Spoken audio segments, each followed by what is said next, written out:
우리가 지난 주일에 심지가 굳은 사람이라는 제목으로 이사야 26장 3절에 4절로 말씀을 나눈 것을 기억합니다.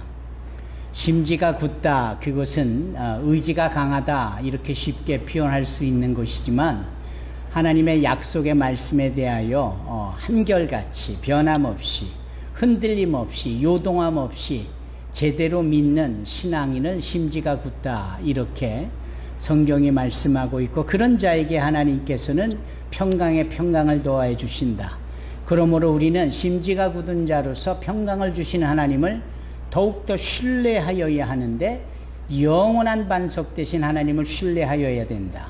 그리고 그와 같은 내용에 가장 부합한, 모두가 그럴 수 있지만 성경 가운데 등장하는 가장 강력한 그 심지가 굳은 사람 두 사람을 우리가 선택하여 나눴는데, 첫째는 애굽의 종으로 갔으나 애굽의 국무총리가 되어졌던 요셉이라는 사람을 우리가 함께 나누었고, 두 번째로 나눈 사람이 바벨론으로 포로로 끌려갔지만 그 바벨론에서 왕 다음으로 강력한 위치에 올라선, 역시 이 바벨론의 총리급에 해당하는 자리에 우뚝 서게 된 다니엘을 우리가 뽑았습니다. 과연 하나님께 심지가 굳은 사람으로 서 있던 그들의 내용들이 기록이 되어 있습니다. 오늘 본문의 말씀은 그 다니엘의 이야기가 배경되어졌던 바벨론에 대한 이야기를 우리가 함께 나누고자 하는 것인데요.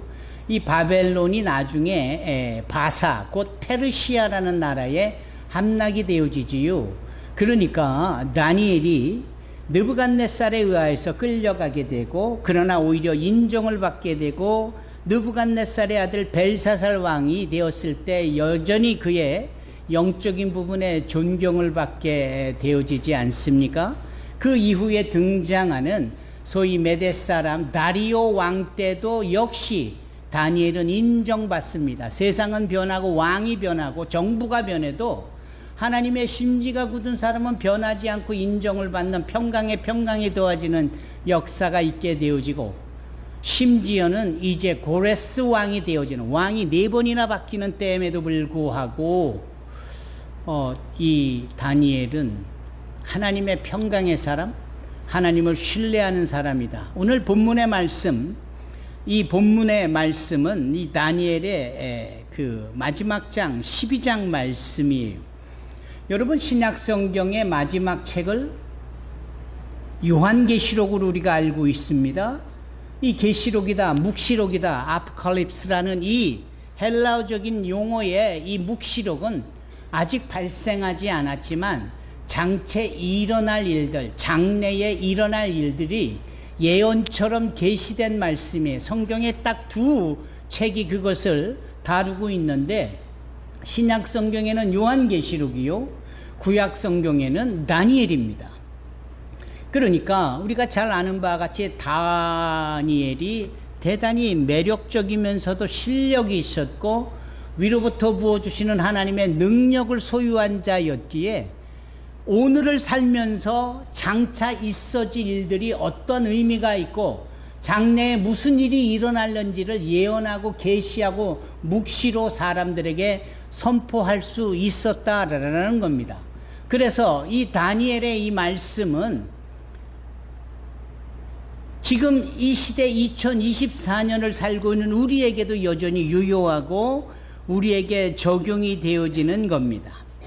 이제 이런 점에 있어서 우리가 이 시대가 얼마나 마지막 때인지, 얼마나 주님이 오실 날이 가까운지, 성경의 이 다니엘 12장을 펴면 그 앞에 소주제가 말일의 때 이렇게 써 있습니다. 영어로는 the end time, 끝날이다 이 얘기예요. the end time of God, 하나님이 정해 주신 종말. 그래서 신학적으로는 eschatology, 종말론에 대해서 얘기를 합니다. 그러면 우리가 마태복음 24장 25장에 잘 알고 있는 이 마지막 때에 드러나는 여러 현상들, 이제 그 중에 귀한 생명들이 쓰러져가는 전쟁, 지진, 기근, 가뭄, 나라의 대적, 이해할 수 없는 기상의 이변, 이런 것들인데 이게 외부로부터 보여지는 아주 큰 현상들이에요. 오늘 우리가 뉴스를 틀어놓으면은 듣게 되면은 뭐 확인이 되어지는 내용인지라 이때야말로 정말 end time of God, 하나님의 말일의 때구나 라는 사실을 알게 됩니다. 누구도 부인할 수 없는 거예요. 정말 세상의 끝날이 가까웠다. 이제 그러한 점에 있어서 우리는 이 세상에 대하여서 좀 확연히 다른 삶을 살아야지 이 종말의 때에 일반 사람들이 보여주는 동일한 삶을 살게 되면 그건 문제가 되겠다라는 거죠. 예, 달라야 합니다. 우리가 이 종말의 때에 요구되는 것이 크리스찬으로서 달라야 된다. 구별된 삶을 살아야 된다. 이걸 좀 더 신학적으로 말하면 거룩한 삶을 살아야 된다.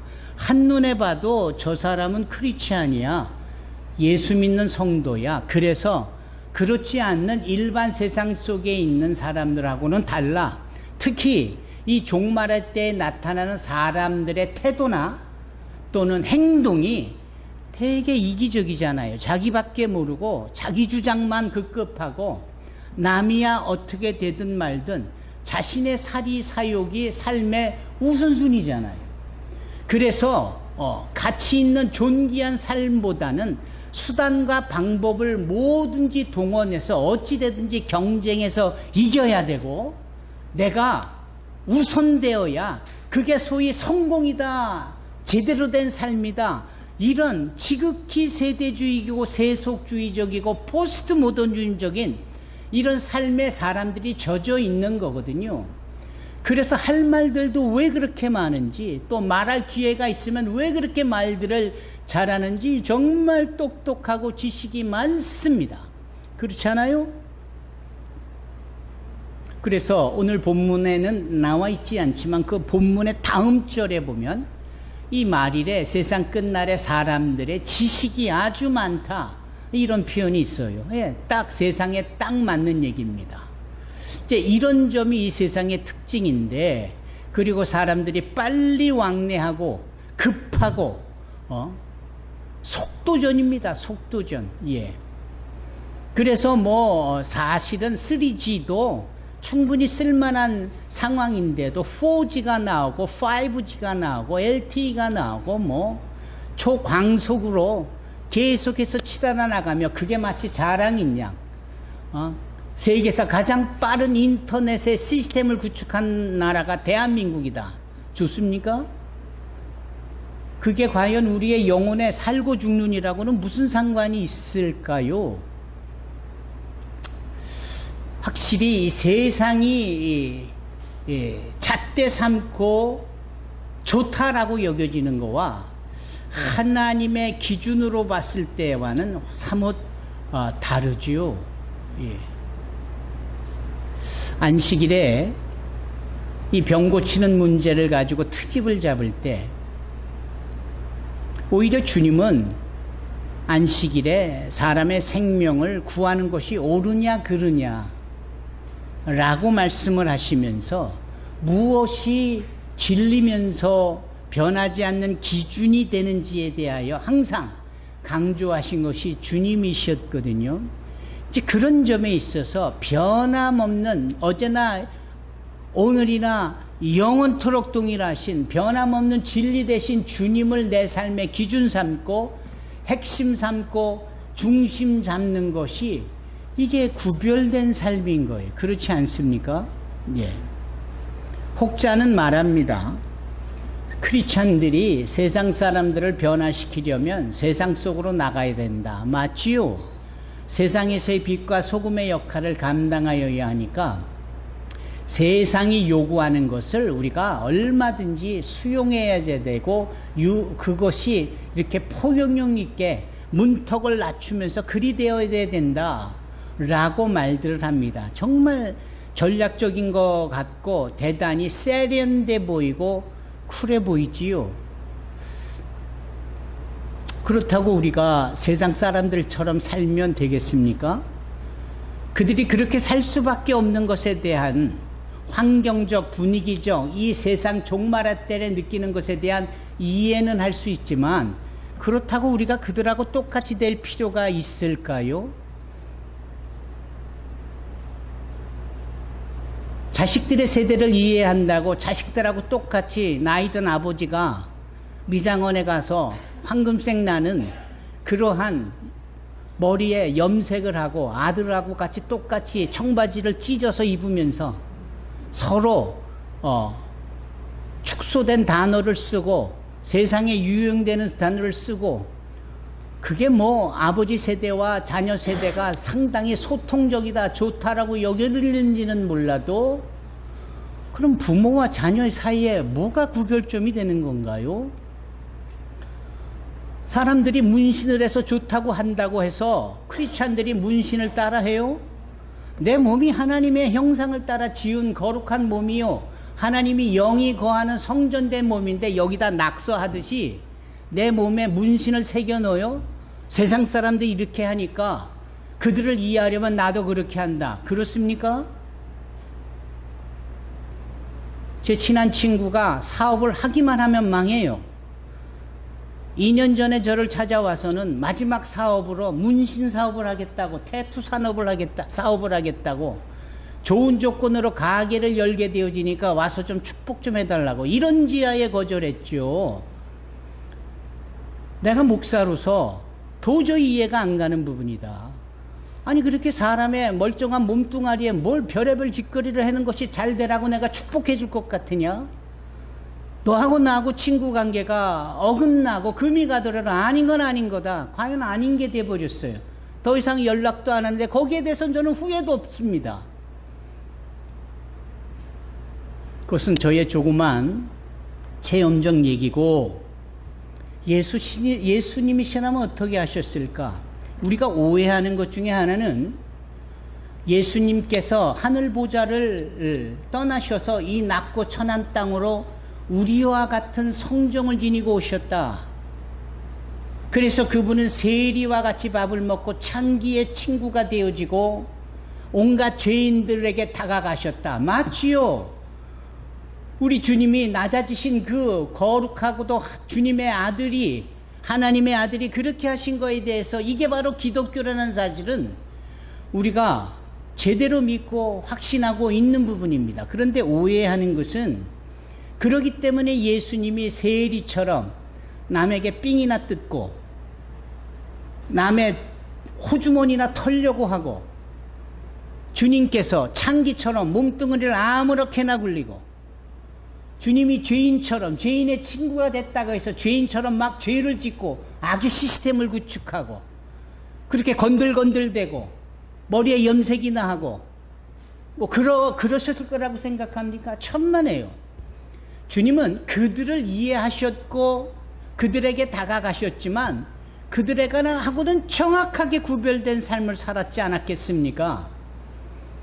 그런 주님이시기 때문에 그러한 사람들을 긍휼히 여기고 그러한 사람들을 이해는 하셨지만 그들처럼 대시지는 않으셨죠. 여러분, 말씀을 찾아보십시다. 요한복음입니다. 요한복음 2장을 보면은요, 요한복음 2장 23절로 24절 25절 말씀이에요. 요한복음 2장 23절 24절 25절 말씀 다 찾으셨으면 함께 읽겠습니다. 6월절에 예수께서 예루살렘에 계시니 많은 사람이 그의 행하시는 표적을 보고 그의 이름을 믿었으나 예수는 그의 몸을 그들에게 의탁하지 아니하셨으니 이는 친히 모든 사람을 아심이요 또 사람에 대하여 누구의 증언도 받으실 필요가 없었으니 이는 그가 친히 사람의 속에 있는 것을 아셨음이니라. 이 말씀의 핵심은 뭐냐면, 예수님께서 모든 사람을 아시기 때문에 얼마나 죄인인지, 얼마나 불의한지, 얼마나 그 행색이, 행하는 짓거리가 말도 안 되는 엉뚱하고도 우스꽝스러운지, 우리 주님은 그러한 그들을 긍휼히 여기셨지 그들을 닮아 그들처럼 행하시지 않으셨다. 그들에게 당신의 몸을 의탁하지 않으셨다 이 말씀이에요. 주님에게도 구별됨이 있으셨어요. 이 낮고 천한 세상으로 우리와 같은 성종으로 오셨지만 죄 없으신 흠 없으신 하나님의 아들이시기에 거룩한 삶을 살며 사람들과 구별되게 하셨습니다. 여러분, 우리가 크리스찬으로서 세상 속에 여러 사람들과 함께 직장 생활을 하고 내 사업장을 열며 많은 믿지 않는 자들을 고객으로 모셔드리고 또 내가 상담을 하고 뭐 별의별 사람들을 다 만나잖아요. 그 별의별 사람들, 정말 별의별 사람들이에요. 얼마나 많은 사람들입니까? 그냥 남자와 여자로만 나눠집니까? 아니에요. 나이로도 나눠지고 삶의 배경으로도 나눠지고 직업으로도 나눠지고 취미생활로도 나눠지고 자산으로도 나눠지고 이렇게 구별시키면 정말 사람들이 별의별 사람들이다. 근데 주님은 그 별의별 사람 한 사람 한 사람의 성격과 성품과 죄성과 품고 있는 생각과 간사함과 간교함과 욕심과 모든 이런 것을 다 아세요. 누가 그 얘기를 예수님께 예수님 저는요 저런 사람이에요 라고 말해주지 않아도 여기 끝절이 그렇잖아요. 거기 누가 그 말을 하지 않아도 주님은 친히 아신다. 그 주님이 누군가에 대한 그 불의와 악과 죄성과 허물과 가오와 실수 모든 것을 아세요. 그래서 주님은 그런 사람들을 안타까워하시며 사랑해 주시고 구원의 길로 전도하는 길로 인도하셨을 뿐이지 그분들과 똑같이 죄를 짓고 그들과 같이 똑같이 이해한다고 흉내내듯 몸에 문신이나 새기고 그럴 리가 없었다라는 거예요. 그런데 왜 크리스찬들은 이 모양일까요? 요즘 이 세상 종말했다라고 서로 말하면서 크리스찬들의 삶에 구별이 없어요. 거룩한 주일이면 예배 장소에 나와서 예배 드려야 하는 것이 맞지 않습니까? 크리스찬인데도 왜 예배 장소에 있지 않냐고 엉뚱한 곳에서 골프나 치고 있고 사람들과 여행 가고 있고 말이 안 돼요. 말이 여러분 말이 됩니까? 말이 안 되는 거예요. 결국은 구별점이 없는 거예요. 이게 가장 큰 문제입니다. 구별이라는 것은 다른 겁니다.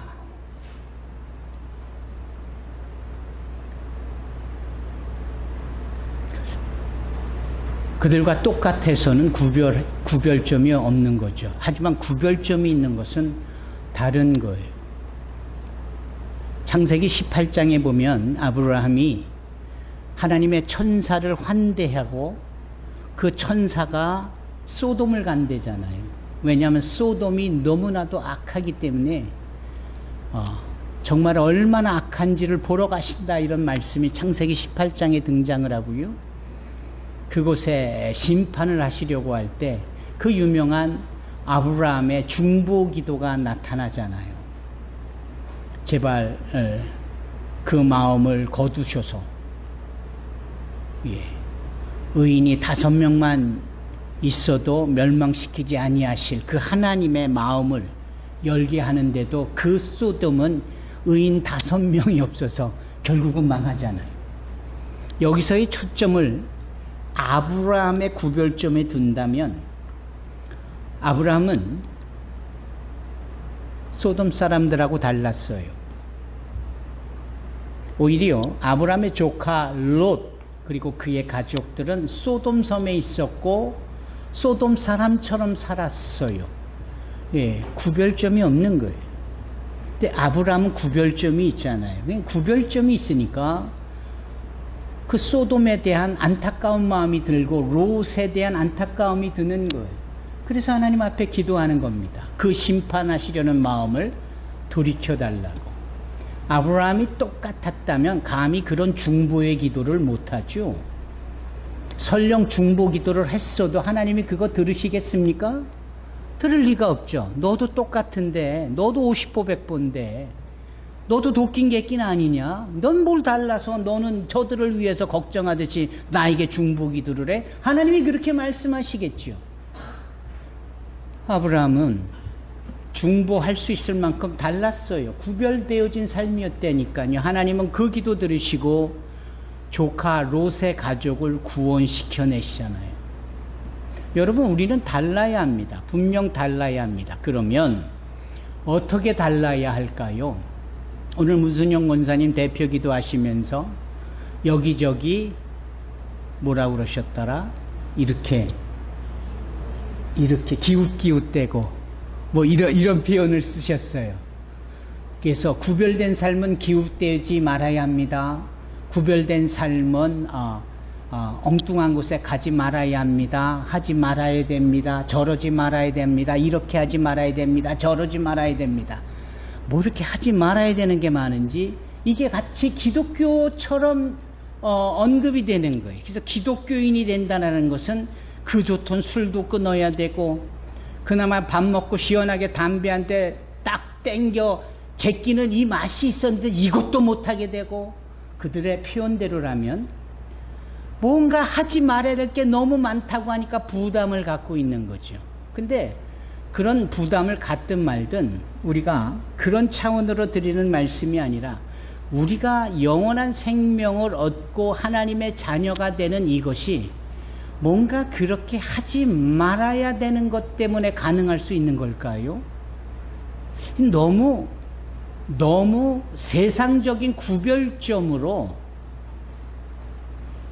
소위 이 말세지 말에 우리가 하나님의 자녀로 살아야 됨을 너무나 인간적으로 표현하는 것은 아닐까요?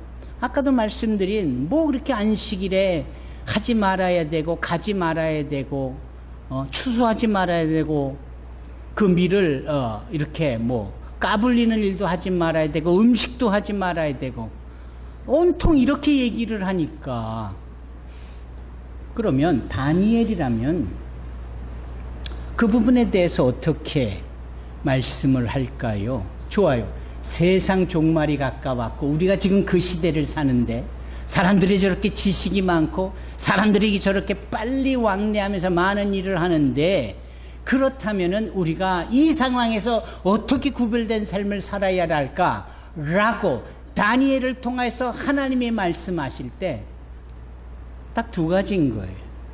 예, 이것은 하지 말라라고 하는 것이 아니라 적극적으로 하라라는 개념이에요. 그게 오늘 본문의 말씀입니다. 마노아 군이 읽은 본문의 말씀, 지혜로운 사람이 되라, 올바른 길을 이끄는 사람이 되라, 이거예요.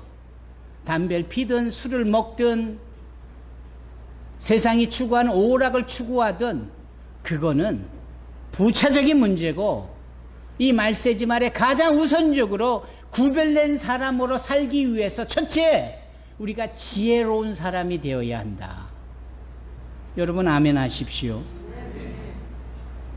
지혜가 있기 전에 먼저 이것도 끊고 저것도 안 해야 되고 저것도 안 해야 되고 그렇게 율법적으로 생각하지 마십시오. 그거 하지 못하고 끙끙대고 늘 그냥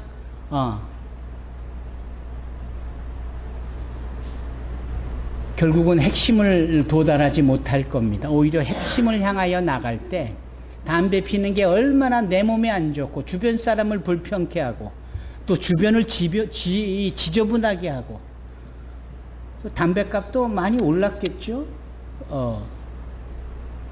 얼마나 그게 경제적으로도 손해입니까? 아마 이런 점에 있어서 술 마시는 것도 마찬가지죠. 술을 음식처럼 반주로 함께 더불어 모두가 즐거움을 가지고 어른 앞에서 얼마나 좋아요. 그게 뭐 잘못됐습니까? 그냥 버라 마셔라. 술을 마시더니 술이 술을 먹고 술이 사람을 마시니까 사람이 사람 꼴이 안 되고 어디 가서 넘어지고 부딪히고 자빠지고 배가 망신하고 잃어버리고, 아이고, 그런 거는 저절로 끊어질 겁니다. 여러분, 먼저 지혜로운 사람이 되는 것, 이게 구별된 사람으로 가는 첩경입니다.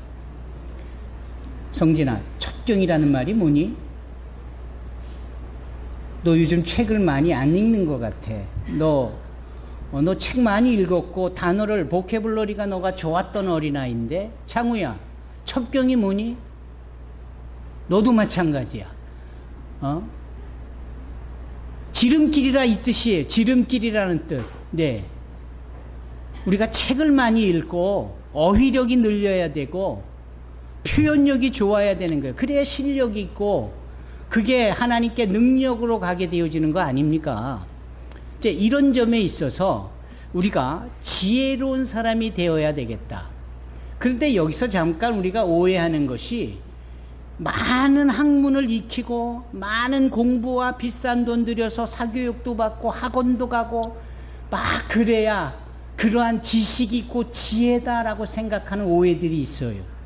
성경이 말하는 성경이 말하는 지혜에 대한 정의는 그런 지식이 아닙니다.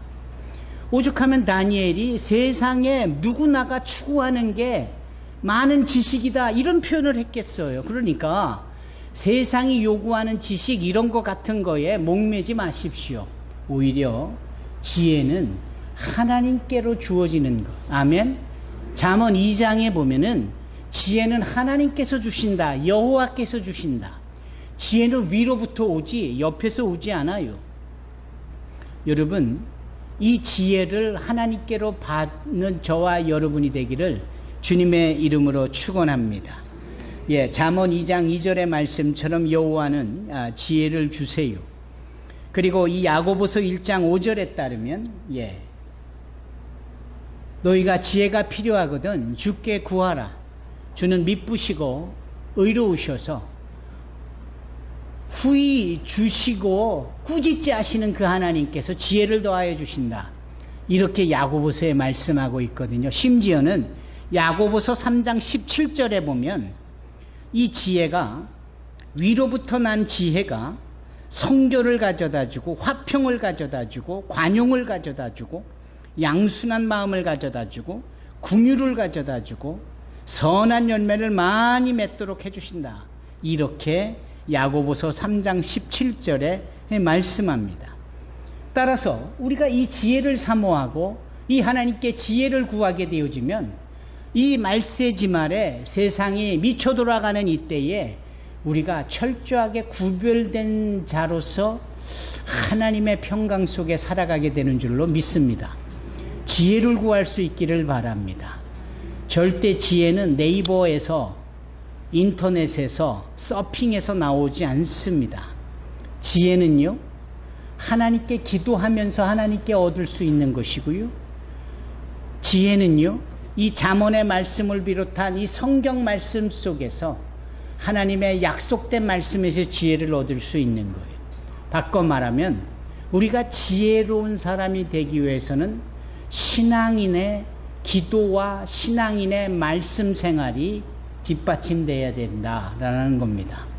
부디 우리 창우가 성진이가 우리 두 어린아이가 우리 모든 여기 동일한 사람들을 대표해서 오늘 공개망신을 당한 것 같았지만 우리 주님의 특별한 위로가 이 두 아들들에게 그리고 여기 모인 모든 어른들에게 가득히 임하기를 주님의 이름으로 축원합니다.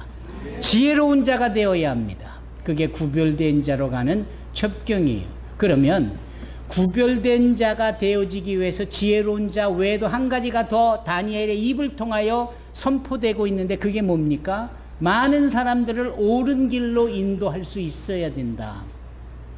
여러분, 이게 중요하지 않습니까?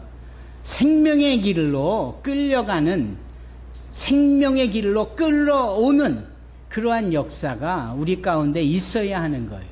많은 사람들이 자기가 가는 길도 모르고 자기가 가는 길이 지옥길인지 모르고 자기의 길이 그렇게 영원한 사망의 길로 가는 줄 모르고 그냥 자기 좋은 대로 가고 있는데 우리는 이미 알잖아요. 그들이 얼마나 잘못된 길을 가고 있는지.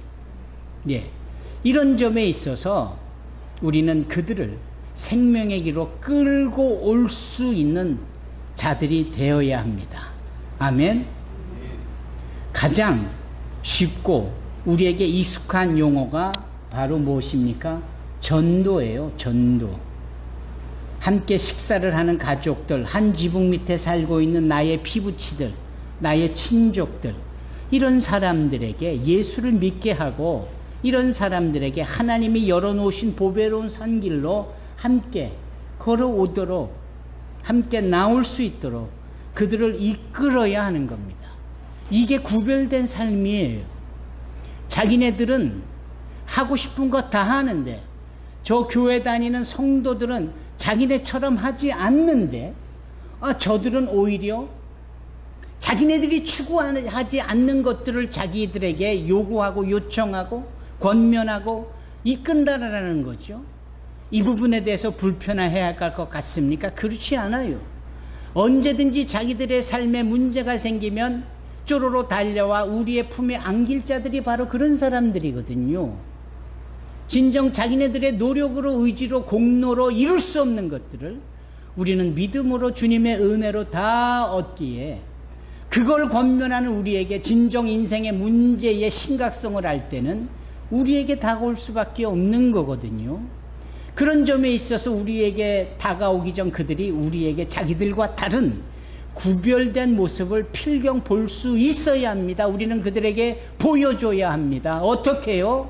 지혜 있는 자가 되어줘야 될 것이고 그들을 옳은 길로 인도하는 이 행위가 그들에게 보여줘야 된다는 겁니다. 교회에서 말하는 전도가 바로 그 부분이에요. 초대교회는 전도를 했을까요? 안 했을까요? 당연히 전도했죠.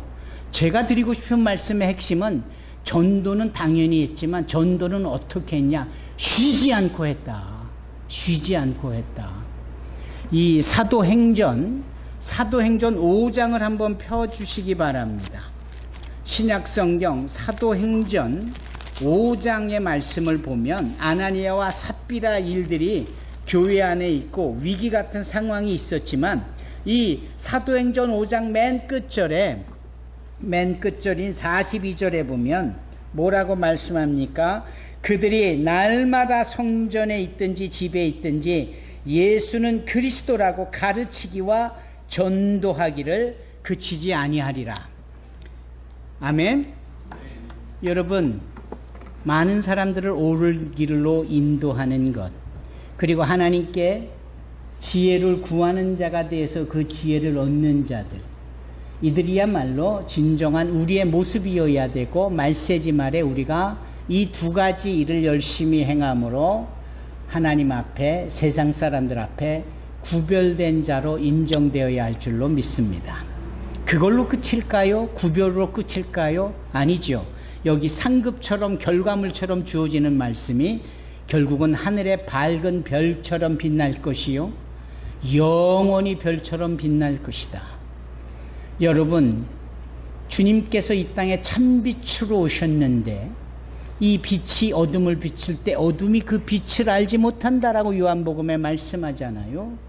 하지만 우리는 그 빛의 자녀들로서 영원히 그 빛을 비추는 별처럼 그렇게 인정되어지고 하나님께 칭찬을 그리고 상급을 받게 되어지리라 믿습니다. 이것이야말로 이 말세지 말에 우리 마음에 새기고 우리가 무장하듯이 그렇게 준비해야 될 내용입니다. 아무쪼록 이렇게 현자와 같고 성자와 같았던 이 다니엘처럼 심지가 굳어 구별되어진 삶은 지혜를 사모하고 많은 사람들을 옳은 길로 인도하는 일이 있어지므로 하나님께 상급을 얻어 저 밤하늘에 빛나는 별처럼 영원히 그 빛을 비추는 별처럼 인정되어지시기를 주님의 이름으로 축원합니다. 할렐루야. 사랑이 많으신 참 좋으신 하나님 감사합니다.